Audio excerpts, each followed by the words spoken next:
La iglesia centrada debe tener algunas características y le llamamos las 5 autos. Es autóctona, autogobernable, es autofinanciable, autoenseñable y me falta la ¿de acuerdo? Reproducible. Ahí están las 4 claves para que las iglesias que vamos a comenzar tengan esas 5 autos. Autóctona. Nace, crece en su contexto cultural, sobre todo si es un lugar étnico. Allá los cantos, pues van a ser los cantos con sus instrumentos que se tocan allí.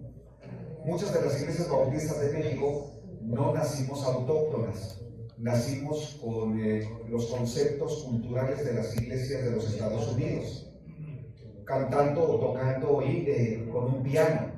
Principalmente la mayoría de las iglesias bautistas de mucho tiempo tienen un piano, la mayoría. Y algunas llegaron a pensar que la guitarra era un instrumento pagano, ni siquiera se mencionaba, o les pedían que lo tocaran los jóvenes, pero en sus reuniones.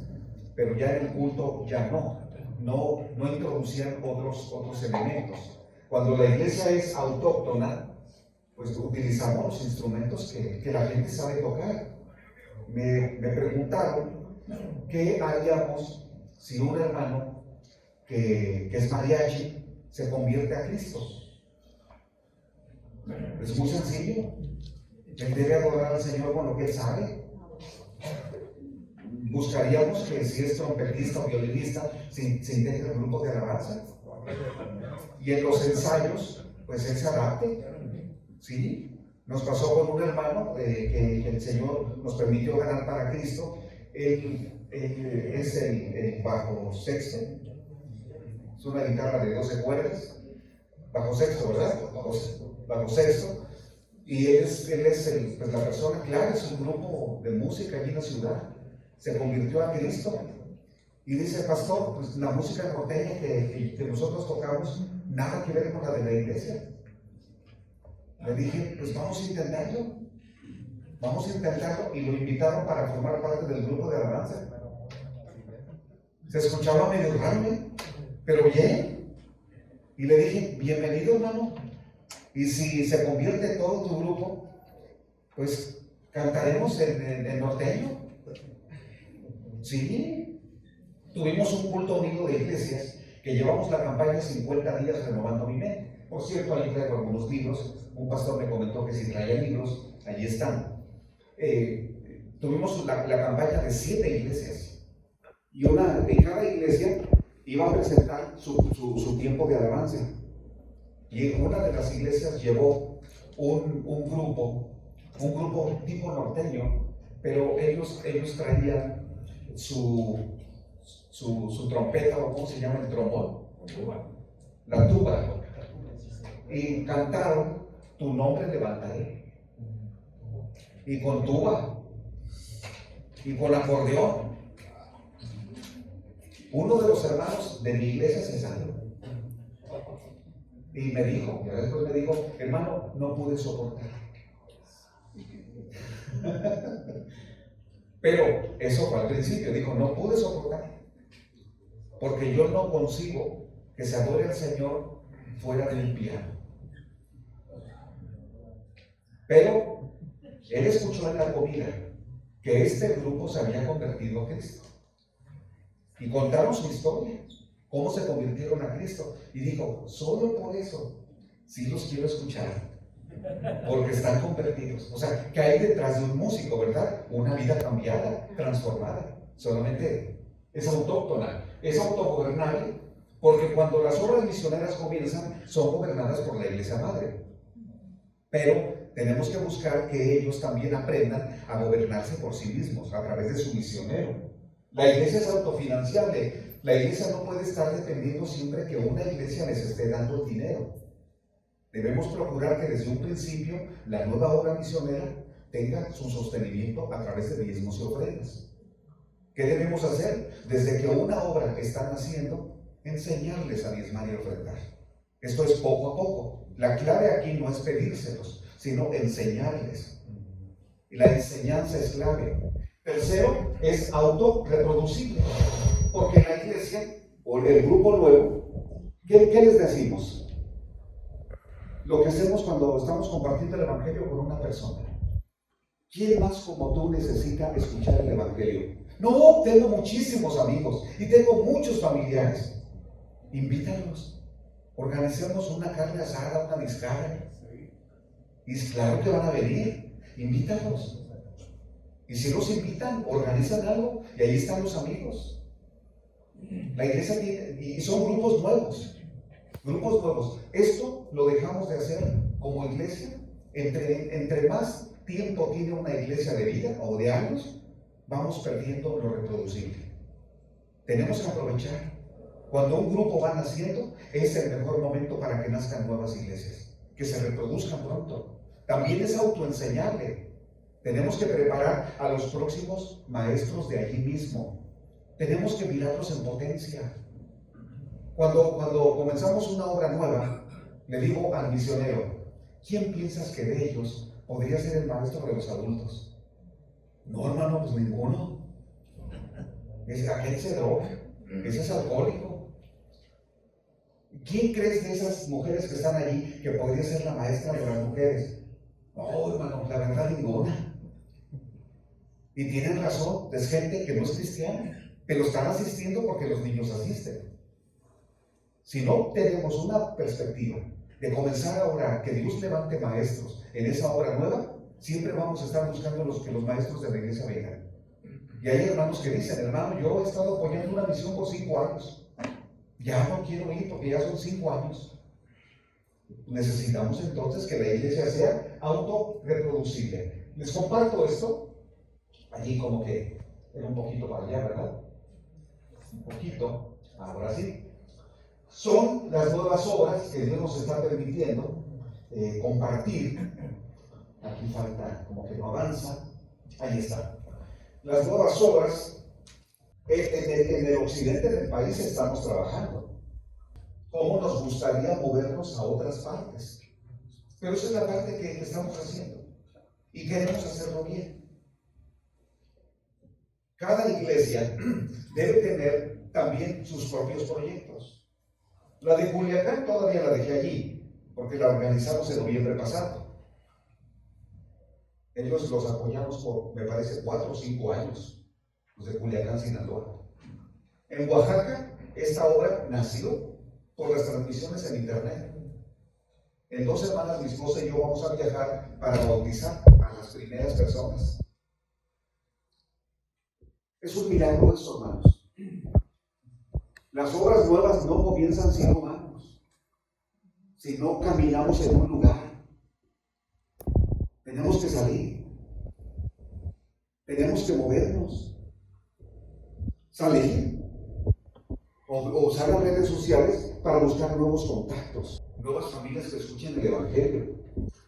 Las 3 fases son siembra, riego y cosecha. La fase de siembra puede durar mucho tiempo. Cuando ustedes le pregunten a un misionero que está en el mundo, en África o en Asia, hermano, ¿cuántos años llevas de misionero? Estoy pensando, por ejemplo, en uno de ellos. Y les va a decir, tengo 6 años en el campo misionero. Y hermano, ¿qué resultados ha tenido? Porque son 6 años. Hermano, los primeros 2 años, la iglesia enviadora y la agencia me dijeron que no hiciera contacto con la gente, que solo me dedicara a aprender el idioma. Así que lo aprendí. Y en los últimos 4 años he estado con algunos contactos. Pero hermano, ¿no tiene gente convertida? No, creo que todavía no. ¿Pero no tiene un grupo que asista? No, hermano. Pero hermano, ¿eso lo saben los mexicanos? ¿Y aún así lo siguen apoyando? Sí, aún así. La historia de Guillermo Carey es que los primeros 7 años que fue enviado por los bautistas de Inglaterra y fue enviado con mucho esfuerzo económico. Pero en sus reportes mencionaba que no tenía ningún convertido. Y el séptimo año, la organización en Londres dijeron: yo cuestiono que el hermano Karen haya sido llamado por Dios para ese lugar. No tiene uno. No tiene uno. No tenía uno porque estaba dedicado a traducir porciones de la Biblia en otros dialectos que había aprendido. Daba clases en la universidad y estaba compartiendo el Evangelio. O sea, él estaba en la etapa de siembra. Por eso tardó 7 años hasta que tuvo su primer convertido. Y de allí, ese primer convertido fue regado. Fue discipulado, fue enseñado. Entonces la cosecha vino, pero la cosecha vino por este convertido que fue regado. Hermanos, la cosecha no viene por la siembra. Es el comienzo. La siembra es el comienzo. Pero eso no nos da garantía que una persona que visitamos en una casa se va a bautizar y luego va a venir a la iglesia. La persona tiene que seguir siendo visitada. Debemos continuar visitando. La siembra es el contacto, hablarle de Cristo a las personas. Pero el riego es enseñarles qué es aceptar a Cristo, qué es la restauración de su familia, todos los detalles de un discipulado. Y luego viene la cosecha. La cosecha viene por el crecimiento de la persona regada. Allá en el trabajo misionero, porque estuve en Tanzania, África, el año pasado, y el hermano misionero Luis López, que también fue entrenado aquí en Chihuahua, él es de la Ciudad de México. El hermano Luis López me presentó a uno de sus discípulos. Dice: hermano, le voy a presentar a fulano. Y ya ellos comenzaron a hablar en suajili. Y me traducía. Le dije: tengo una pregunta para tu discípulo. ¿Cuándo te convertiste a Cristo? Y dijo: no, pues tengo poquito, tengo unas semanas. ¿Y cuál es tu visión ahora? ¿Cuáles son tus planes? No, pues yo quiero que toda mi familia conozca a Cristo. ¿Cuántas personas son de tu familia? No, pues tengo muchos. Dices que mi familia no solo son padres y primos. Mi familia es mi tribu. Mi familia es mi tribu. Y le dije: ¿y el hermano Luis, crees que lo van a escuchar a él? Y lo mira y dice: no. Aunque ya hablas suajili, no lo van a escuchar. A él no. Y me dice Luis López: por eso, hermano, yo me estoy asegurando que esté bien discipulado, porque les va a hablar. Yo como misionero no debo tener 100 convertidos. Yo no vengo a eso. Ni debo dar reportes: ya tengo 70, ya tengo 200.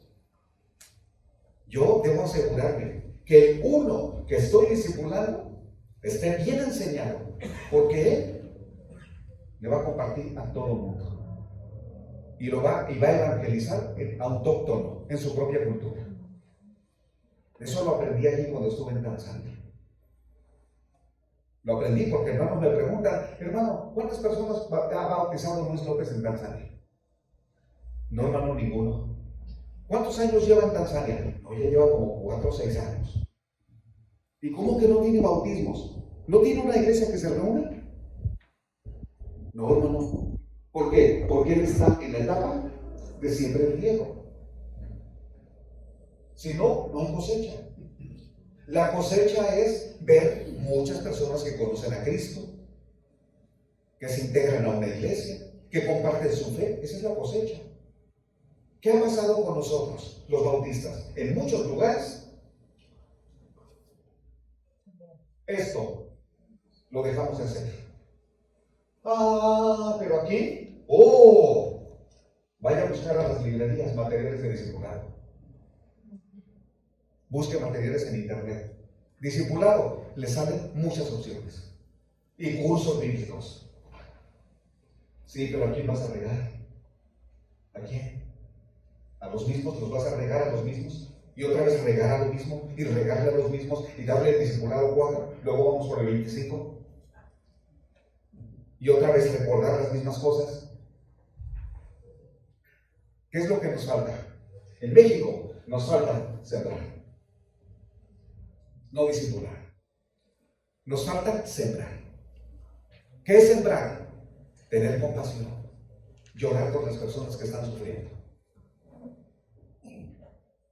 Una persona tuvo un accidente allí en una de las avenidas importantes de la ciudad. Llovió, se cayó uno de los árboles que son íconos de la ciudad y cayó en un carro. Le aplastó la cabeza a un hombre. Salió la noticia y yo dije, pues qué pena, qué triste.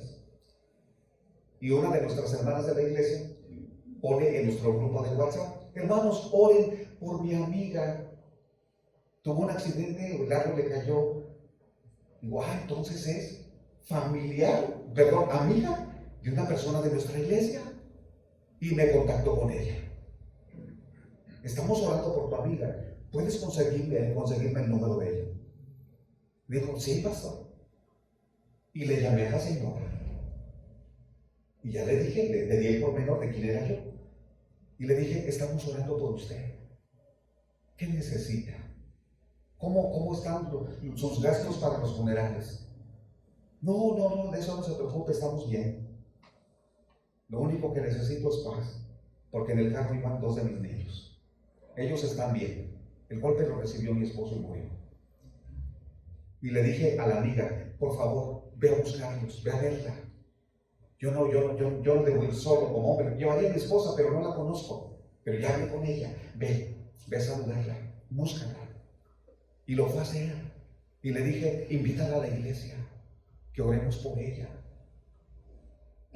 Yo creo que si nosotros no nos involucramos con el dolor de la gente y simplemente lamentamos, mataron a una persona, atropellaron a alguien, pues qué pena. Bueno, si no conocemos a esa gente, pues sí, ¿verdad? Pero cuando se trata de un vecino, de un compañero de la escuela, un compañero de tus hijos, murió el papá, murió la mamá, y dijeron en la junta, la maestra dijo, ¿qué debemos hacer? Ir a buscar a esa familia, preguntar dónde va a ser el funeral, asistir con café, con azúcar, con pan, con una ofrenda de dinero. Sí, hermanos. Eso es sembrar. Es sembrar. Tenemos hoy nosotros riego. Tenemos riego. Pero nos falta sembrar. Si no, ¿qué vamos a regar? Estamos regando lo mismo. Tenemos que sembrar. La iglesia tiene que buscar espacios para compartir el evangelio y entonces viene la cosecha. Estos son aspectos que serían importantes desarrollarlos con detalle. Solo los voy a mencionar de una iglesia que siembra, que riega y que tiene cosecha. Discipulado y enseñanza bíblica. Liderazgo capacitado. Discípulos desarrollando sus dones. Una congregación testificando como estilo de vida. La membresía sosteniendo económicamente los ministerios con los diezmos y las ofrendas. Los cultos de adoración entusiastas y edificantes sin importar qué instrumento sea. Aquí no depende de instrumentos, ni depende si son himnos o coros. Es un culto entusiasta por la actitud de los adoradores, la actitud de los músicos, con células de cuidado espiritual, o sea, grupos de apoyo de la iglesia organizada en grupos, por sectores o por familias que se reúnen, con fundamentos doctrinales sólidos. En eso no tenemos problemas los bautistas. Tenemos un fundamento doctrinal sólido y no queremos movernos de allí. Con expansión, ya no expansión evangelística solamente pensando en mis vecinos, sino en el mundo. En el mundo. ¿Sí, hermanos?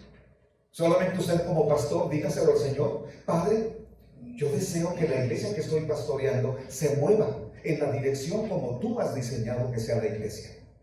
Si yo como pastor me he desenfocado, si como pastor me he desenfocado y estoy ocupado en buenas cosas, tal vez estoy ocupado en riego. Todo mi ministerio es riego. Todo mi ministerio es visitar a familias porque no vinieron, hay que ir a verlos. Reuniones con diáconos, reuniones con hermanas. O sea, mucho del trabajo es riego. ¿Y la siembra? ¿Y la siembra? Entonces tenemos que decir al Señor, queremos ser una iglesia como tú quieres que seamos. No como ejemplos que nos muestren. No, aquí no hay ejemplos para imitar. No, Dios ha puesto a cada iglesia en un lugar y el Señor la va a bendecir en gran manera. Pasos, pesos y pesares. ¿Hay un canto que ustedes han escuchado? Hermano Luis, ¿han escuchado ese canto que dice que la obra de Dios se lleva a cabo con pasos? Pasos para compartir el evangelio, pesos porque cuesta viajar, y pesares por el sufrimiento, el dolor, por los obstáculos que hay en el camino. Solo que es un canto ranchero, por eso no lo he escuchado, pero es un canto bíblico. Es que en la Sierra Buchón, donde tenemos las nuevas iglesias, ahí lo cantan. Ahí lo cantan. Y digo, pues sí, ¿tiene sentido? Como que este debería ser un himno para la Convención Regional de Chihuahua. No, ¿cómo se vería, verdad? Dirán, ¿qué pasó? Pero es un canto que allá se canta, es autóctono. Y tiene sentido porque los hermanos comparten el Evangelio. Les estoy proporcionando, y esto va a aparecer más adelante también, mi número de WhatsApp. Porque algunos hermanos me preguntaron y les dije, hermanos, lo voy a poner en pantalla para que así no se lo vea uno por uno. Ese es mi número de celular. No estoy terminando, hermanos, no me estoy yendo, pero solamente para que ustedes tengan ese número. Lo repetí en otra diapositiva más adelante. No, viene aquí. No sé si viene allí, hermano, pero aquí está. Ustedes lo pueden anotar por dudas, alguna pregunta que tengan. Bueno, permítanme hablarles de la iglesia enviadora y el cuidado de los misioneros. ¿Cuál es el perfil de una iglesia enviadora de misioneros? Este dato es importante que lo consideremos y fue un primer análisis que llevamos a cabo en el 2000, ¿qué dice ahí, hermanos? 2023. 75% de nuestras iglesias de la Convención Nacional Bautista en México no han sembrado una iglesia en su misma ciudad o región y no han enviado un misionero y tampoco apoyan. 75%. Es como si dijéramos aquí, 75% de personas de mi iglesia no han hablado de Cristo.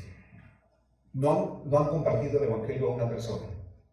75% no saben lo que es guiar a una persona a conocerlo. Eso es un alto porcentaje, 75%. Pero que 75% de nuestras iglesias no estén sembrando una iglesia, otra vez, porque no estamos sembrando, estamos regando. No estamos sembrando. Iglesias de ese 75% con visión corta solo realizan el ministerio en el templo, de 10 a 40 asistentes. Tienen problemas para sostener a un pastor. ¿Ustedes han escuchado de cómo sembrar una hortaliza en una casa? ¿Alguno de ustedes tiene una hortaliza en su casa? ¿Sí tienen una hortaliza en su casa? Que allí tienen pepinos, tienen a lo mejor algunas frutas o jitomate, siembran chile, pero en su casa. Pues esto en algunos países de Europa se está llevando a cabo, especialmente los veganos. En su casa colocan una madera, una caja, traen tierra y allí colocan algunas semillas.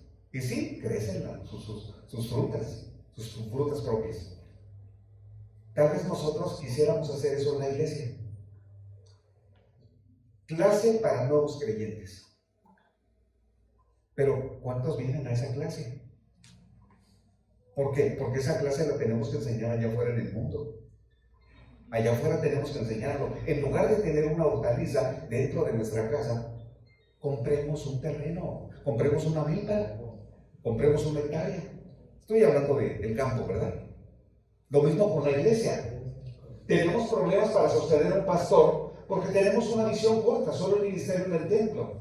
Las misiones con muchos años, sin un misionero o encargados, sin preparación. Este análisis a mí me abrió los ojos, porque lo llevaron a cabo este análisis pastores de todo el país, para que observemos qué necesidades tenemos. En algunos casos, los misioneros se van a un campo sin una iglesia enviadora. Solitos se van y les preguntamos, hermanos, ¿quién es la iglesia que los envió? Nadie, hermano. Dios puso en mi corazón venirme y estoy en este pueblo. Usted necesita una iglesia enviadora. ¿Qué les pedimos? Que busquen una iglesia que los envíe. Porque la iglesia enviadora, ahorita lo vamos a ver, lo respalda. Los misioneros enviados por una iglesia o una convención no reciben cuidado integral, son abandonados en el campo. Eso también hemos descubierto. Bueno, 75% es mucho. Esto tiene que cambiar en el nombre del Señor. Empezando por nuestras iglesias. ¿Cómo? Las iglesias del Nuevo Testamento tenían pluralidad de ministerios, según sus dones y el reconocimiento de la iglesia. Apóstoles, habla todos en plural. Él mismo constituyó apóstoles, profetas, evangelistas, pastores y maestros.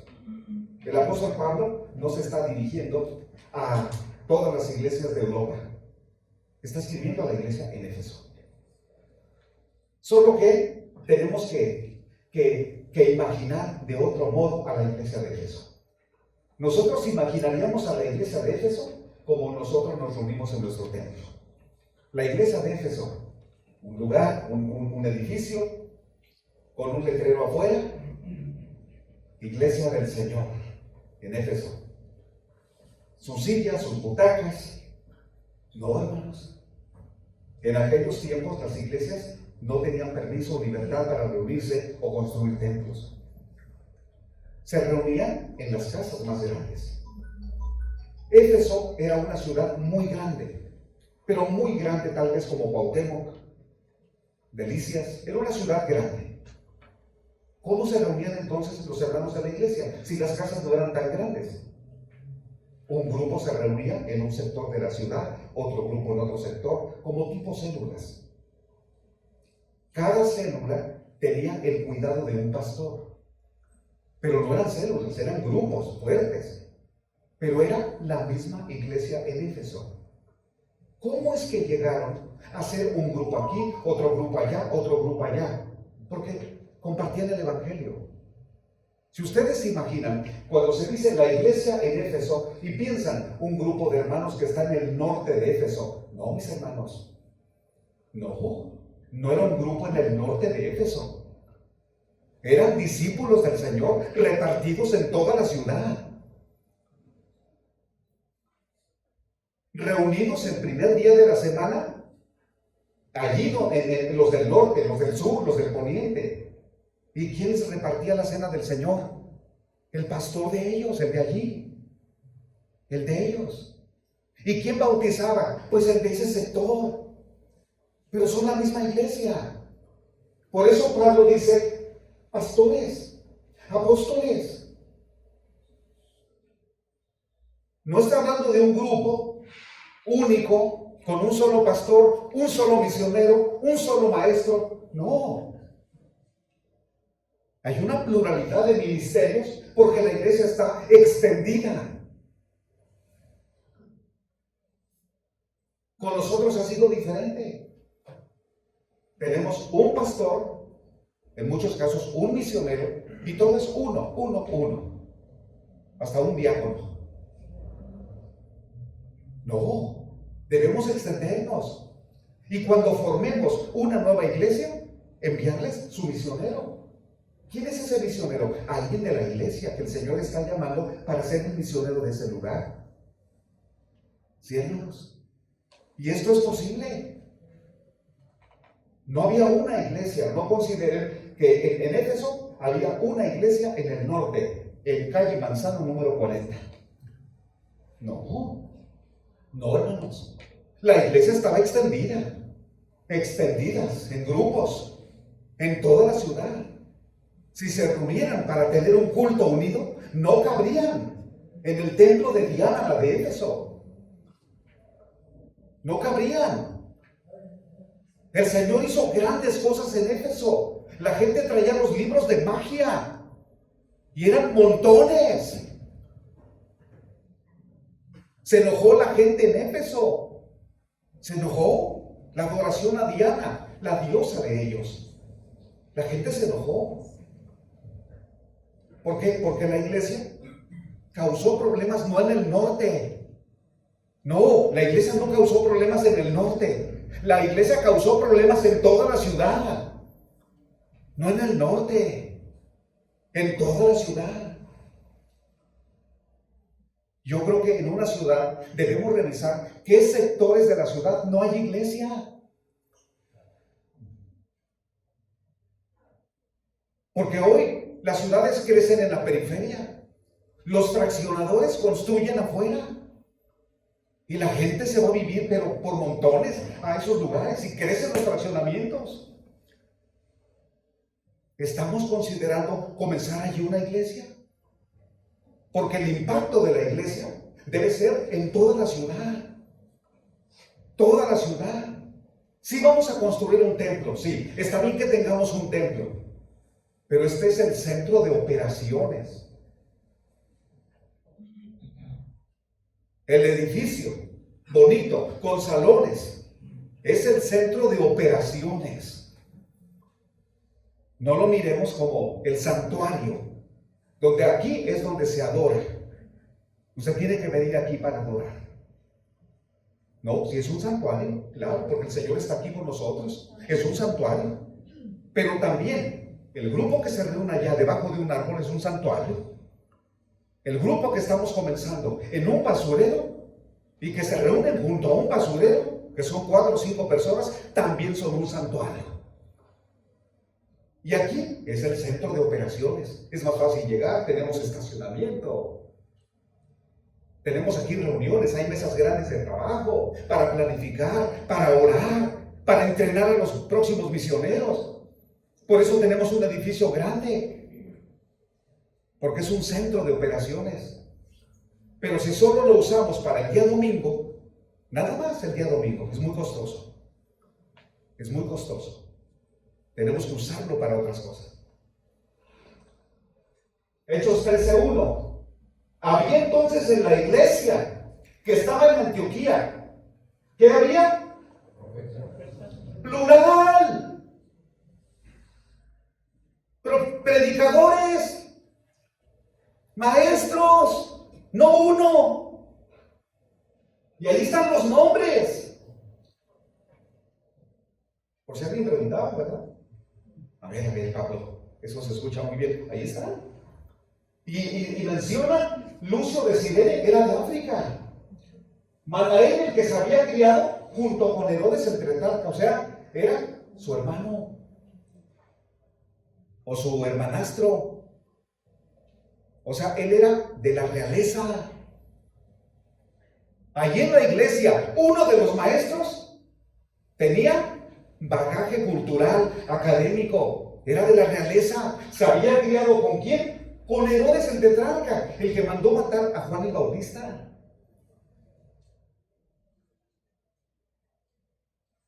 Allí en la iglesia, uno de los maestros. Cómo el evangelio había impactado tanto que hasta un funcionario de la realeza está entre nosotros. Y es el maestro. Él da clases. Yo creo que en gran parte nosotros tenemos que mirar cómo el Señor trabaja. Cómo el Señor trabaja. Filipenses 1:1. Pablo y Timoteo, siervos de Jesucristo, a todos los santos en Cristo Jesús que están en Filipo junto con plural, obispos y diáconos. Los obispos eran Los pastores. El concepto obispo, se menciona allí obispo por la función que realizaban. No es que estaban encima de pastores. Aquí no es rango de autoridad. Aquí es una visión de trabajo. Obispo, en el idioma griego es sobreveedor. Veedor es el que ve. Veedor es como el visor de un club deportivo. Pensemos en Real Madrid o Barcelona. Viene el visor, va a unos campos de entrenamiento, observa a los muchachos y dice: quiero hablar con tus padres. Y le establece a ellos la posibilidad de que haga pruebas, y haga pruebas en otro club en México y más adelante algunas pruebas en Europa. Él es un visor. Así han sido detectados Lionel Messi, Ronaldo, todos ellos fueron detectados por un visor. ¿Qué es el pastor? No, el pastor no es un visor. El pastor es un sobrevisor. Sobrevisor, es decir, él ve más que un visor. Ve más que un visor. Es un está sobre visores. No es rango. Aquí no es rango de autoridad sobre pastores. Más bien es la cualidad que Dios les ha dado. ¿Qué es lo que están viendo? ¿Qué es lo que están observando? Pues deben observar que dos mujeres se están peleando. Es lo que deben ver. Porque en Filipenses capítulo 4 hay una recomendación, ¿verdad?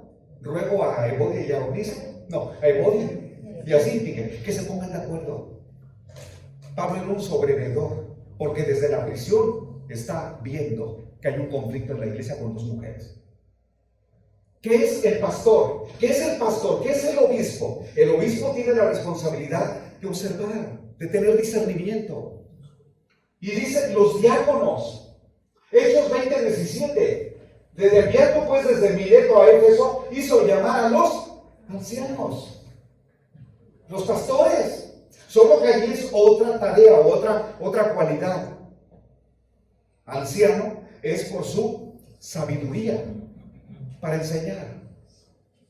No tiene que ver nada con un presbiterio. No tiene que ver con rangos de presbiterio. Los ancianos ejercían una tarea de aconsejar, de orientar. Por eso los llamó a los ancianos, porque él les explicó que se iba a ir de ellos, se estaba despidiendo. Y ellos deberían enseñarle a la iglesia, aconsejarlos, orientarlos. Qué importante. Ruego, dice, hizo llamar a los ancianos de la iglesia. Los distintos llamamientos no presentan la idea de rangos o algún tipo de gobierno de la iglesia, como si fuera episcopado jerárquico. Más bien destaca que la iglesia tenía pluralidad de ministerios para cumplir su misión. Pluralidad. ¿Qué necesitamos nosotros? Pensar en más pastores. Los seminarios actualmente están preocupados. No tenemos el ingreso de estudiantes que teníamos antes. Están graduando 3 personas, 5, 7. En mi tiempo, yo veo la foto de mi graduación en 1986 en Lomas Verdes, Estado de México. Y ahí estamos en la foto, unos 30, 35. Ingresamos 53. Con todos los grupos éramos como 110 estudiantes en Lomas Verdes. He visitado el seminario Lomas Verdes y su grupo de presencial deben ser como unos 10 o 13. Pero han desarrollado proyectos de enseñanza virtual y allí tienen más de 400. ¡Qué bueno! ¡Qué bueno! Gracias a Dios por esa modalidad. Oikos. ¿Qué necesitamos? Más pastores.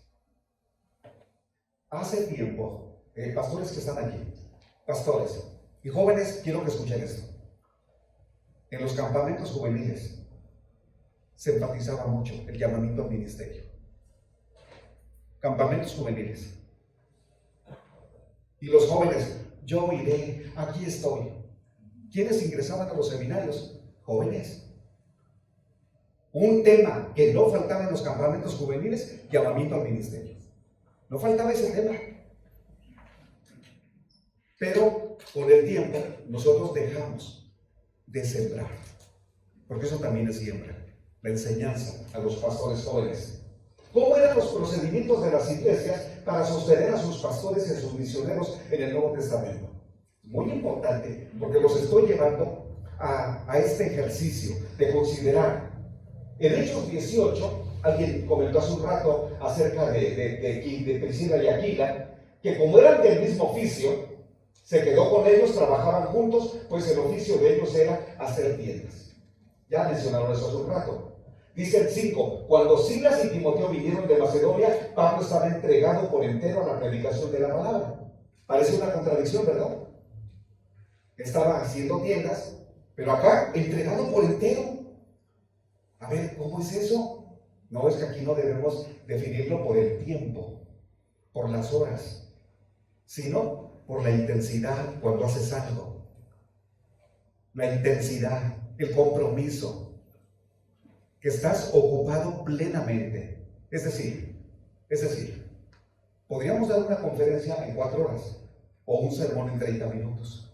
Tal vez una conferencia en 4 horas, bla, bla, bla.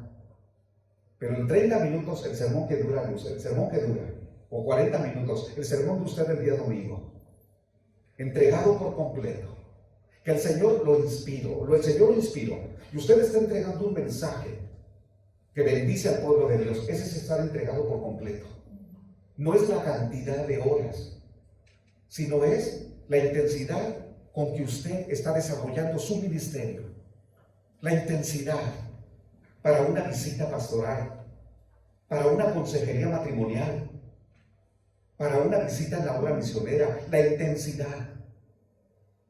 Qué bueno que el ministerio de ellos así lo realizaban. Cuando Pablo escribe a los Corintios en la segunda carta, le dice, les aclara, he despojado a otras iglesias recibiendo salario para servirles a ustedes. Dice, he despojado en un sentido, ellos no tenían suficiente, pero me dieron para que yo los visite a ustedes. Y cuando estaba entre ustedes y tuve necesidad, a ninguno fue carga, pues lo que me faltaba lo suplieron los hermanos que vinieron de Macedonia. Y en todo me guardé y me guardaré de seros gravoso. Pero la verdad de Cristo, por la verdad de Cristo que está en mí, que no se me impedirá esta mi gloria en las regiones de Acaya. ¿Por qué? Porque no los amo, Dios lo sabe. Las iglesias de Macedonia eran las de los, ayúdenme, Filipenses, Colosenses, Tesalonicenses. Era la iglesia de Macedonia. Eran iglesias con un nivel socioeconómico bajo. La iglesia de los Corintios era de hermanos de buen nivel económico. Y vean lo que parece una paradoja. He despojado a otras iglesias recibiendo salario para servirles a ustedes, porque no les quiero pedir.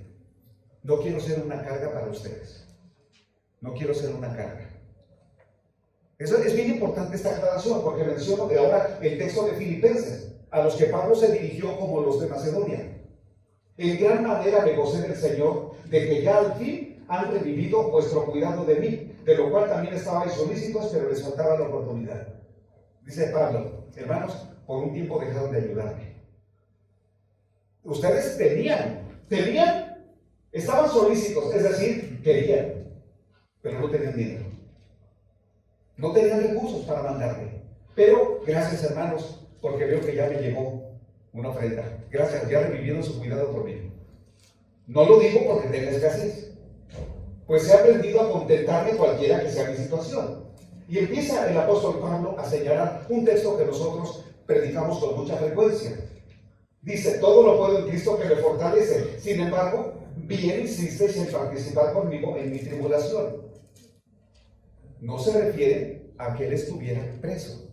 Se refiere a sus carencias económicas. Allí tribulaciones, necesidades económicas.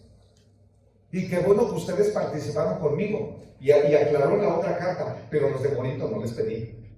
Yo no quise ser una carga para ellos. Pero ustedes lo hicieron, me ayudaron. El apóstol Pablo, por eso fabricaba tiendas para suplir sus necesidades, pero enseñaba a las iglesias a contribuir para la expansión del evangelio.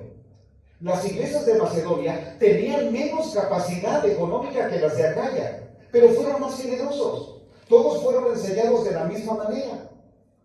¿Sí? De la misma manera les enseñó. Por eso Pablo les escribió a los corintios una segunda carta. Es interesante la respuesta diferente de dos iglesias, Corinto y Macedonia. Es interesante. Todos fueron enseñados de la misma manera. Fueron enseñados por el mismo maestro, pero no todos respondieron igual. En la segunda carta es bien interesante que les dicen: asimismo, hermanos, les quiero hacer saber la gracia de Dios que se ha dado a las iglesias de Macedonia. Y allí, por gracia de Dios, es la bendición que Dios les ha dado. Que en grande prueba de tribulación, la abundancia de su gozo y su profunda pobreza abundaron en riquezas de su generosidad. Pues doy testimonio que con agrado han dado conforme a sus fuerzas, y aún más allá de sus fuerzas, pidiéndonos con muchos ruegos que les concediésemos el privilegio de participar en este servicio para los santos. ¿A qué se refiere? En mis viajes para los santos, en mis cartas para los santos, en mis visitas de entrenamiento a Timoteo para los santos. Hermano, queremos apoyarlo. Hermano, sabemos que usted necesita dinero. Hermanos, por favor, déjenos darle. Sabemos que usted viaja. Usted tiene que comprar pergaminos. Usted tiene que comprar tinta, hermano. Déjenos ayudarlo. Pablo le está diciendo a los corintios. Y no como lo esperábamos, sino que a sí mismos se dieron primeramente al Señor y luego a nosotros por la voluntad de Dios. Esta es la clave, lo que decía el pastor cuando los pasé al frente, la enseñanza para dar, la enseñanza. Dice, se dieron primeramente al Señor y no como lo esperábamos, de manera que exhortamos a Tito para que tal que como comenzó antes, asimismo acabe también está entre vosotros esta obra de gracia. Es decir, hermanos, Tito los va a visitar y les pido que la ofrenda que ustedes van a dar se la entreguen a Tito. O sea, Pablo no dijo, pues hermanos, pues vivimos por fe. No, hermanos, no den, pues si no quieren dar, no den. No dice, ahí está Tito, va para allá Tito. De manera que exhortamos a Tito para que tal que como comenzó antes, o sea, él era el responsable de ir por los recursos, las ofrendas. Asimismo, acabe también entre ustedes esta obra de gracia. Está hablando de las ofrendas. Por tanto, y ahí viene algo que parte mucho mi corazón. Como en todo abundan en fe. O sea, de una iglesia de fe, la de los corintios. De palabra, en ciencia, en toda solicitud y en vuestro amor para con nosotros. Dice, yo no tengo duda. Pero, por favor, también abunden en esta gracia de Dios.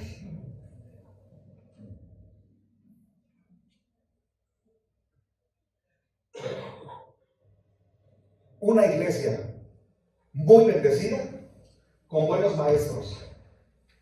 Ciencia, que es conocimiento bíblico. No se refiere a la ciencia humana, el conocimiento bíblico. Y estaban dispuestos los hermanos a todo. Hermanos, estoy para servirle. Pero a la hora de las ofrendas y diezmos, no. Y era una ciudad próspera. Era la iglesia que tenía hermanos con recursos. Qué importante esto, pero no he terminado. Ahí les va una iglesia de Macedonia, Tesalonicenses. Les rogamos, hermanos, que reconozcan a los que trabajan entre ustedes y les presiden en el Señor y los amonestan, y que los tengan en mucha estima y amor por causa de su obra. Luego, capítulo 5, siguiente versículo 17. Los ancianos que gobiernan bien sean tenidos por dignos de doble honor, mayormente los que trabajan en predicar y enseñar. Pues la Escritura dice, no pondrán posar al buey que trilla, y digno es el obrero de su salario. Contra un anciano no admitas acusación, sino con 2 o 3 testigos. En esa recomendación ¿Qué le está enseñando a los hermanos de la iglesia de Macedonia o de Tesalónica? Hermanos, sostengan a los pastores. Recuerden, sostener dignamente, doble honor. ¿Y qué es doble honor? Pastor, ¿cuánto lo queremos en esta iglesia? Lo amamos, hermano. Estamos muy contentos con su vida. Usted ha sido de gran bendición a nosotros. Ese es el primer honor. Y el segundo honor, sostenimiento económico. Esto, ¿quién lo va a enseñar? Lo enseñó el pastor Pablo. Ya se los había dicho, pero se los vuelve a decir en una carta. ¿Y eso qué? Escuchen, hermanos. Esta iglesia pudo haber dicho: ay, hermano, tú sabes que lo hacemos. Díselo a los corintios. Esta carta es para ellos, hermano. Como que te equivocaste de destinatario. Nosotros sí lo hacemos, Pablo. Porque sí lo hacían. Claro que lo hacían. Y si ustedes observan, Primera de Tesalonicenses capítulo 1 es la única iglesia, la única, la de los tesalonicenses, donde Pablo les dijo: hermanos, yo admiro cómo se han extendido. Han predicado en Acaya, han predicado en Asia, de manera que nosotros ya no tenemos necesidad de decir algo, porque ustedes ya se los dijeron. Los hermanos viajaban, salían, iban, proyectos de trabajo, visitas. Por eso, ese texto que ustedes han escuchado: todo lo puedo en Cristo que me fortalece, mi Dios pues suplirá todo lo que falte, es para los que dan, hermanos. Esa promesa no es porque usted mire, se escucha muy bonito, Dios suplirá. Hermano, no tengo trabajo, Dios suplirá todo lo que falte. No, dígaselo al que no tiene trabajo y se esforzó en hacer algo, aunque no tiene trabajo. Hermano, Dios suplirá. ¿Qué es lo que va a suplir en este sentido? Dios suplirá lo que dejé de dar. Lo que no tengo porque lo di. Dios lo va a suplir. Un día tuvimos la visita de un misionero. Y les dije a los hermanos, porque siempre que un misionero nos visita, le recogemos una ofrenda de amor en el momento. Y luego les digo: hermanos, ¿qué les parece si ofrendamos por un año para los hermanos? Vamos a hacer algunas promesas. Usted piensa en una cantidad mensual. Y les dije: ya lo sé, porque yo también lo sé de mí. Mi presupuesto ya lo tengo medido.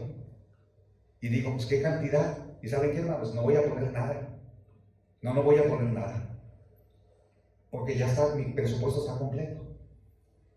Pero si yo pongo 100, el Señor me los va a dar. No pienses que tú vas a dar algo que te va a faltar. Piensa que vas a dar algo que Dios te va a suplir. Porque ese es nuestro problema para dar. Ay, me va a faltar, me va a faltar. El Señor dijo, en otro sentido: aunque mi padre y mi madre me dejen. Porque esas sí son faltas, son pérdidas grandes. Con todo, el Señor me recogerá. ¿Por qué me recogerá? Porque voy a estar en el suelo deprimido, abandonado, huérfano, sin nada. El Señor me va a recoger. Solo nos falta dar, hermanos. Nos falta ser generosos con los pastores. Algunos no recibieron aguinaldo. Algunos pastores vienen a esta reunión y están pagando sus propios gastos. Cuando la iglesia debe preguntar: hermano, ¿cuánto les costó haber ido allá? No, hermanos, está bien, déjenlo así, porque esa es nuestra respuesta. No, hermano, no, así está bien. No haga eso, pastor. No haga eso. No, hermano, pues mire, aquí está el de la caseta tal, la gasolina. Pues hermano, fueron como 700 pesos. Ay, también pues nos detuvimos un nochecito. Pues 700 euros. Dígale, aquí está, hermano, el recibo. Por eso dice la Escritura, el obrero es digno, porque es un obrero, se está preparando. Reuniones de la convención regional, la iglesia debe contribuir en sostener esos viajes. Sí, hermanos, hagámoslo. El Señor va a proveer lo que vamos a dar. El Señor va a proveer lo que vamos a dar. Él lo va a proveer. Él provee. Bien, pues ya estamos yéndonos, hermano Tony. Sí, ¿verdad? Ya los 45 minutos que le dije, ¿verdad? Bueno, quiero cerrar este espacio para permitir que el hermano Tony venga. No hay rangos de misioneros. No hay rangos, hermanos, de primera o segunda clase, ni pastores de primera o segunda clase. Todos tenemos un llamado de Dios, misioneros de tiempo completo, misioneros de medio tiempo, misioneros bivocacionales, misioneros voluntarios, misioneros laicos, misioneros estudiantes de un seminario. No, hermanos, ninguno es de segunda o tercera clase. No los consideremos así, que porque son chavos y están estudiando en un seminario, hermano, pues tú eres un novato. No los consideremos así. El misionero que viene y tiene un ministerio en Honduras, en África, usted no lo considere, no, es súper consagrado. No, este pobre chavito de 20 años. No comparemos. Dios nos ha llamado, es cierto, la experiencia es diferente. Es diferente. Pero el Señor nos usa. Todos necesitan cuidado integral, aunque algunos necesitan más sostenimiento económico. Pase, hermano Tony.